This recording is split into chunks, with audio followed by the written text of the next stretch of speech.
Wait, stop scrolling. Today we're going to talk about Style Editor. A kind of old beta feature. Not too old.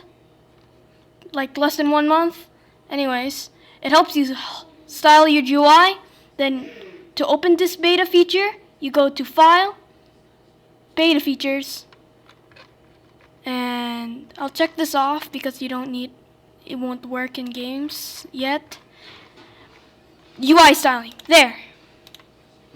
Then if you go to UI, you can click this style editor. You can move this around, but I'll keep it over there. And let's start to create our design. So you might see the same thing I'm seeing. Style sheets, tokens, and themes. First, we're going to talk about style sheets. Style sheets. In style sheets, there's a style sheet. Inside of that, there are UI elements. First, I'll add a frame. And inside the frame, you can add lots of these properties. You can go read them if you want. To add a property, you just click on a property you want to add. For example, let me put background color. And you can change the color to whatever you want. Be back when I'm finish adding the properties. So yeah, I added size. It has to be less than 1. If it's over 1, it will be too huge. So yeah, and inside the frame, you can add pseudo instances, GUI states. That's the only thing I'll be talking about. Pseudo instances helps you modify your GUI. For example, GUI corner. You can actually make smooth corners now. Well, you can still do, but so if I do 0.1, which is my favorite, it will be rounded off. Then you can also add GUI states, which I'll not be adding. Basically what GUI states does is, for example, you can change the property when you hover, when it's idle, or when it's pressed. So yeah, that's basically style sheets. You can edit frames, scrolling frames, text labels, text buttons, text box, image buttons, image labels.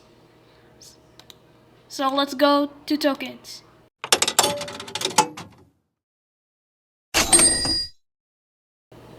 So in tokens, you have to first add a style sheet for the tokens. And you can name the token whatever you want.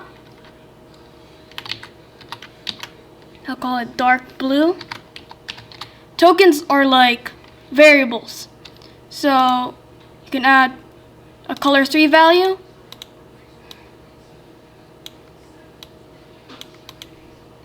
Then I'll go back to my frame. Instead of using this gibberish, I could link a token and use dark blue. So tokens, yeah, you can add more tokens and such. You can add it for different colors, different sizes. You can do strings. You can do boolean, strings, number. I think you can use numbers for sizes and stuff. Anyways, that's a brief summary of tokens. Now let's go to themes. Yeah, themes.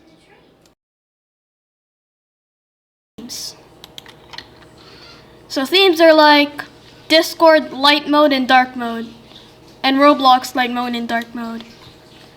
So in themes, you have to first add a folder which houses all your themes, and inside the folder you add a new theme style sheet. First, we need in the themes, we'll first add the primary color. I'll call this first color.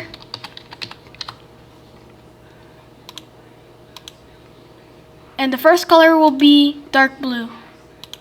And I'll be back when I'm done making the style sheets and stuff. So I made a dark mode and light mode, and I add one more token called light blue, which is a lighter shade of blue. So yeah. So inside of this, inside there's first color. By the way, they have to be the same name. Inside first color, you can unlink this token and link a token. First color. First color is inside the theme. So first we have to add this frame into game so I can show you switching between modes. I'll go to started UI, added UI.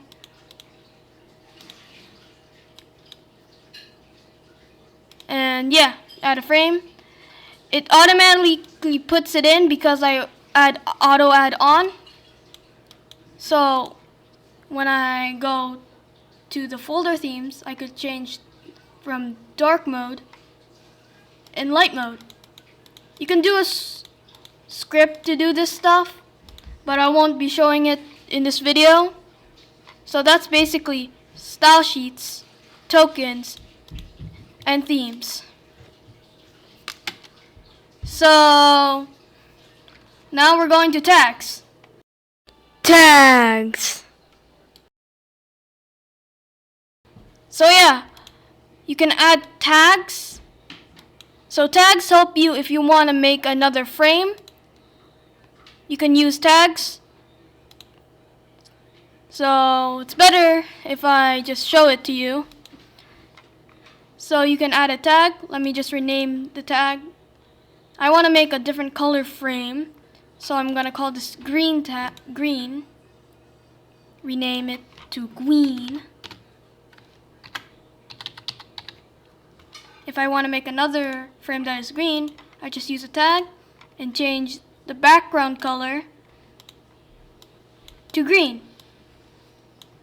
To use the tag, you just select the instance and press apply tag. See? You can also remove the tag from it, which works. So anyways, that's just a brief explanation on what is and how to use Style Editor. This is pretty good actually. It's a bit buggy for me, I think, or I'm just using it wrong. Well, if you like this tutorial showcase thingy, give it a like and put down a comment. In the comment, I will show you the documentation and the video that helped me make this video. And see you in the next one. Oh yeah, forgot. Subscribe. And look it down in the description, of course. Peace out.